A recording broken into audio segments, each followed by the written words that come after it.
Je suis professeur de lettres au lycée Aoun Sané, mais je suis fils du village de Hayer qui réceptionne aujourd'hui la pirogue. Je suis également un acteur du développement, c'est comme ça que je me nomme. Voilà. Donc un acteur du développement seulement, qui ne s'intéresse pas seulement à la localité de Hayer, mais qui s'intéresse à la localité insulaire de façon globale, mais aussi à toute la commune de Kafountine et peut-être même dans une plus grande échelle au niveau du département et de la région de façon globale. Okay. Ah oui, c'est une pirogue, comme je l'ai dit lors de la réception au niveau de la base navale. Cette pirogue-là est une pirogue qui peut être assimilée à un goudron, à une piste, au BRT à Dakar, peut-être même au terre. Si je le dis, c'est pour résumer un peu l'importance de cette pirogue-là pour une localité insulaire telle que le village de Hayer, parce qu'elle nous sert de désenclavement. Et qui parle de désenclavement parle également de son apport au niveau économique et au niveau sanitaire. Cette pirogue-là va servir à écouler les produits halieutiques, les produits du maraîchage, les produits agricoles et les produits de récolte de cueillette naturelle. Donc également, elle peut servir à évacuer les malades. Les malades parce que ici, nous sommes loin des centres sanitaires. Donc quand il y a un malade d'urgence, il doit être évacué. Et sans une pirogue, bien sûr, il n'y a pas d'évacuation et les gens peuvent succomber tristement au niveau de ce village-là. Oui. On sait que Hayer, c'est une île, l'environnement insulaire, qui parle de ça, parle aussi des activités au niveau de l'île. Quelles sont les principales activités économiques qui sont développées ici? Bon, et une île, l'activité qui ne demande pas des enquêtes, c'est la pêche d'abord. La pêche, donc depuis la nuit des temps, les gens pratiquent la pêche. Et à côté de la pêche, vous avez l'agriculture, la riziculture, parce que c'est un peuple djola ancré dans ses valeurs et vous savez la valeur du riz dans la localité. Donc c'est un peuple qui cultive le riz à grande échelle parce que à l'époque, les gens n'allaient pas à la boutique pour acheter du riz. C'est les rizières du village, les rizières de l'île qui nourrissaient les insulaires.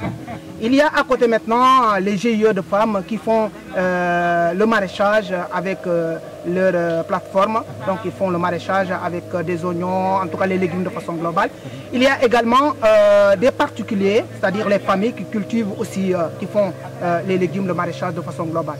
Voilà un peu les activités qui sont menées dans cette localité-là. Mais aussi, il y a la cueillette des fruits sauvages. Parce que quand on parle d'île, les gens pensent que c'est juste un lopin de terre au milieu de la mer. Non, l'île de Hayer est une île très grande.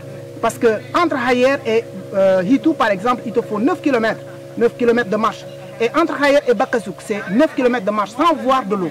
Donc c'est une île qui peut faire au total à peu près une vingtaine de kilomètres de long. Et peut-être disons 7 km de large. Donc c'est une île qui abrite également des arbres qui favorisent la cueillette de ces fruits sauvages, tels que les palmis, les noix de palmis. C'est pourquoi ici dans la localité, quand on parle de production d'huile de palme, c'est Hayer. C'est Hayer sans pour autant se flatter, c'est Hayer. Donc nous avons toujours des producteurs d'huile de palme dans ce village-là. Oui, vous avez parlé de riziculture, vous avez parlé de pêche, vous avez parlé de maraîchage, vous avez même parlé peut-être de la cueillette des huîtres au niveau des mangroves. En fait, tout cela, c'est l'environnement. Donc comment font les populations de Hayer pour protéger l'environnement afin de continuer à profiter même de l'environnement? Vous savez, nous sommes un peuple ancré dans la tradition. Et le Diola n'a pas besoin trop d'eaux et forêts.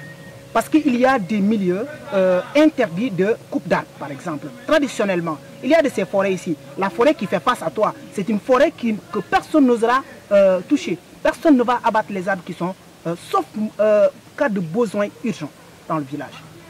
Et il y a des bolons également où personne ne pêche. Donc c'est un nid de production, de reproduction disons, du poisson.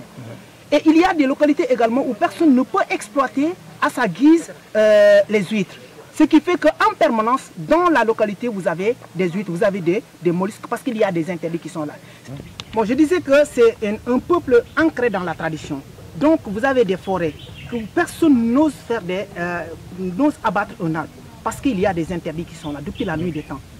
Il y a des bolons également où personne ne pêche, qui sont vraiment des nids de reproduction du poisson. Il y a des bolons des bras de mer également où personne n'exploite les mollusques à sa guise. Donc on exploite seulement en cas de besoin.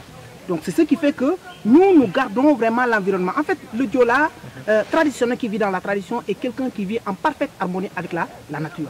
nous ne faisons pas de l'exploitation abusive. D'ailleurs, les règles de la tradition nous l'interdisent.